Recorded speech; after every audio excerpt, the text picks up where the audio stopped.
Hi kids, hope you all are doing good. We are back with the revision session for class 10th English और आज हम आपकी second book यानी supplementary reader footprints without feet इस book के chapters को revise करेंगे. We will be starting our revision with the first chapter of this book, that is A Triumph of Surgery. ये चैप्टर आप सब ने क्लास में ऑलरेडी स्टडी किया है. हम इस सेशन के दौरान इस चैप्टर को क्विकली एक बार रिवाइज करेंगे, रिकैप देखेंगे कि इस चैप्टर में क्या क्या था, what were the core concepts और किस तरीके के क्वेश्चंस इस चैप्टर में से आ सकते हैं.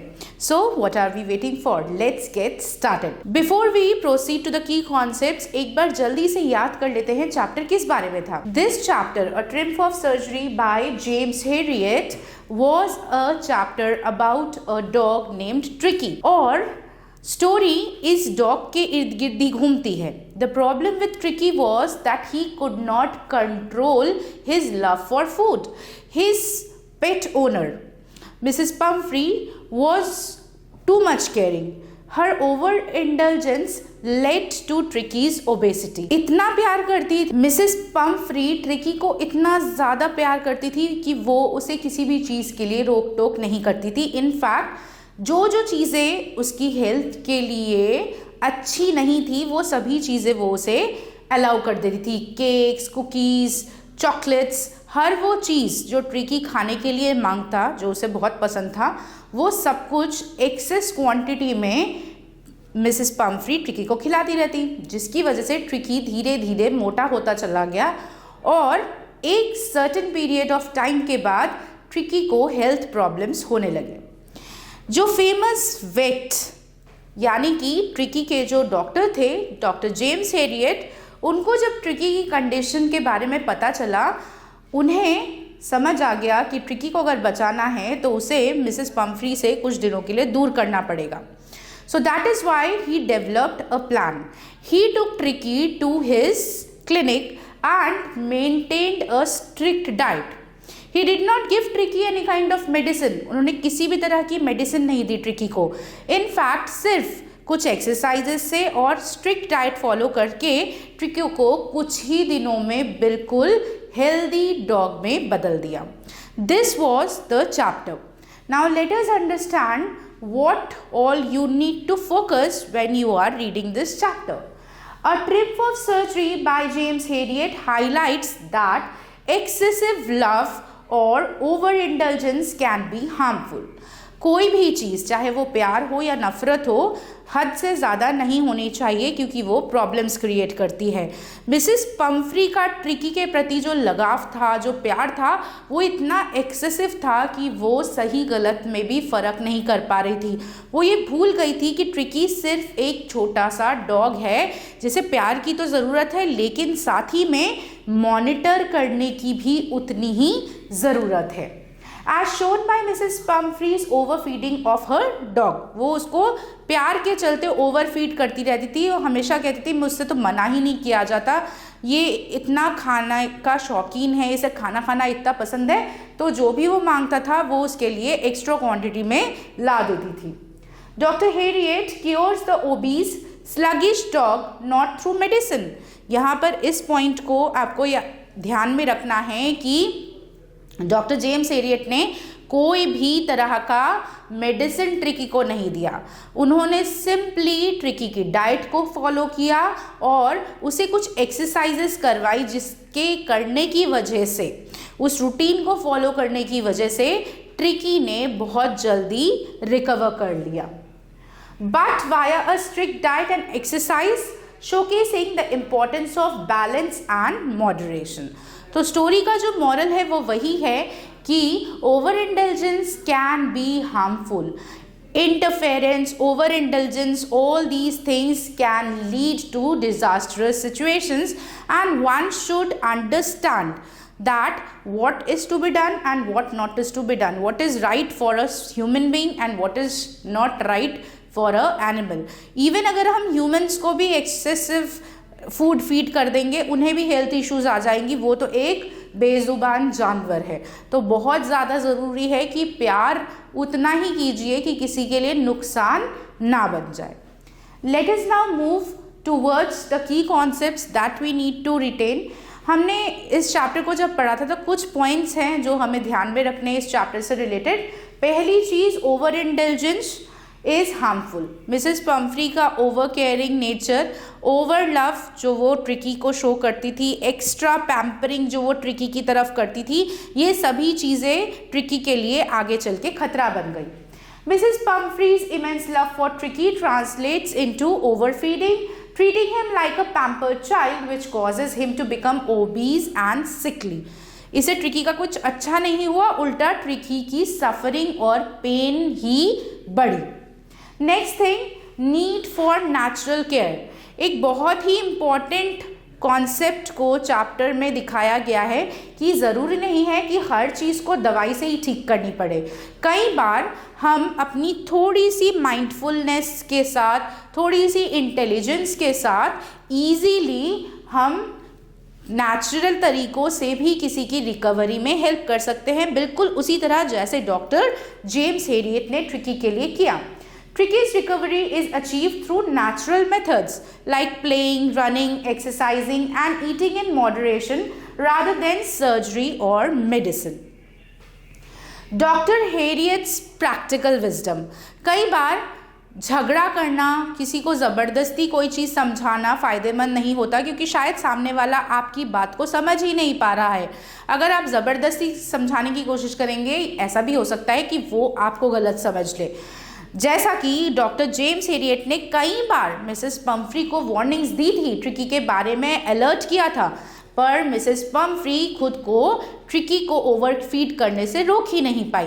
तब फाइनली डॉक्टर जेम्स हेरियट को ये रियलाइज़ हुआ कि मिसेस पम्फ्री को समझाने से कोई फ़ायदा नहीं है, उन्हें ही कोई प्लान डेवलप करना पड़ेगा ताकि वो ट्रिकी को भी संभाल सके और साथ में मिसेस पम्फ्री की भावनाओं को ठेस भी ना पहुँचे।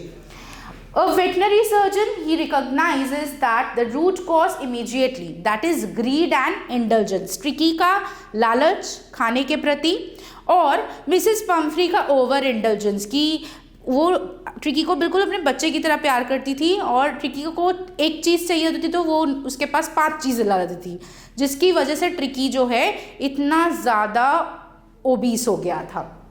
And treats the illness with a balanced approach. उन्होंने बहुत ही बैलेंस तरीके से, उन्होंने ना ट्रिकी के साथ कोई हार्श बिहेवियर किया और ना ही ट्रिकी को बहुत ज़्यादा केयर किया। उन्होंने सिंपली ट्रिकी को मॉनिटर किया और उसको एक पर्टिकुलर रूटीन में ढाल दिया ताकि ट्रिकी एक हेल्दी डॉग बन जाए। The irony of triumph, that is also a core element of this chapter. Mrs Pomfrey calls it a triumph of surgery because tricky is cured. But the true triumph is the simple non-medical correction of his lifestyle. Mrs. Pumphrey, Dr. James Herriot के प्रति एहसानमंद है.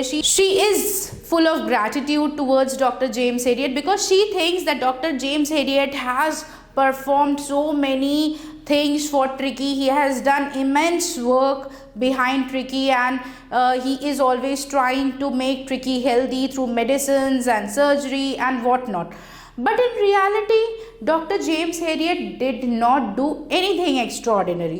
He just monitored Tricky's diet and provided him with certain exercises and changed his routine, which turned him into a healthy dog, which actually was being neglected at Mrs. Pumphrey's place. Mrs Pomfrey के घर में नौकर चाकर वो खुद हर time tricky के आगे पीछे घूमते रहते थे। उसको खेलने, भागने, किसी भी चीज़ के लिए वो लोग एनकरेज ही नहीं करते थे। उल्टा हमेशा जब भी ट्रिकी थोड़ा भी उदास होता उसके सामने उसके पसंद की ढेरों चीज़ें खाने के लिए ला देते। ट्रिकी जिसको खाने से बहुत प्यार था वो भी उनको खाता ही रह जाता और जिस वजह से वो इतना ज़्यादा मोटा हो गया था, उसे ओबेसिटी की प्रॉब्लम हो गई जिसकी वजह से फर्दर हेल्थ इश्यूज़ होने लगे। सो बेसिक नीड था ट्रिकी के डाइट को मॉनिटर करना और उसके साथ थोड़ा सा स्ट्रिक्टनेस दिखाना ताकि वो एक्सरसाइजेस करे, रूटीन तरीके से खेले कूदे ताकि वर्कआउट होता रहे और उसकी जो कैलोरीज वो इनटेक कर रहा है वो भी बर्न हो जाए। बट ये सिंपल फैक्ट मिसेस पम्फ्री समझ ही नहीं पा रही थी। So that is why this is the irony of the story कि doctor James Herriot has not done anything extraordinary, but still, according to Mrs. Pumphrey, this is the triumph of his surgery. Okay, so these were the key concepts. Now let's go through some answers which can be asked to you. Certain questions can be put up in the question paper related to this chapter. Let's have a look.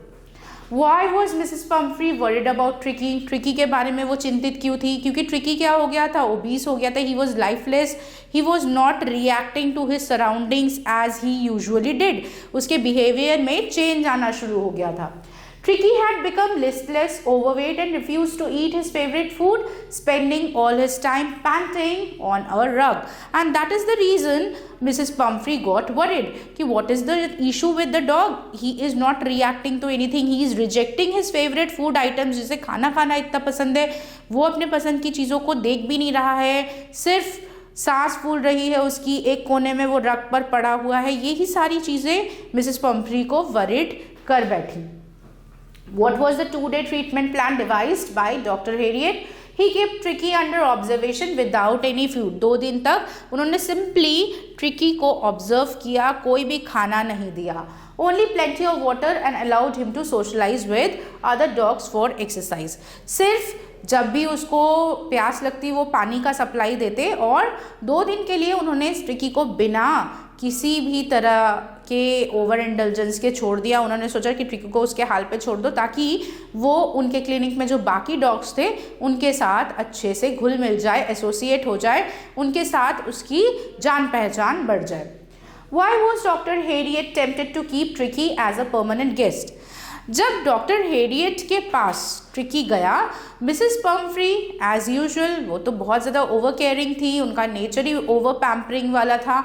उन्हें बहुत चिंता हो गई tricky की. वो हर 1 घंटे में doctor Harriet को उसके हेल्थ अपडेट्स लेने के लिए कॉल करती. इनफैक्ट उन्हें ये लगता कि क्या पता डॉक्टर हेरियट के घर में ट्रिकी को उसके पसंद का खाना मिल रहा है या नहीं मिल रहा.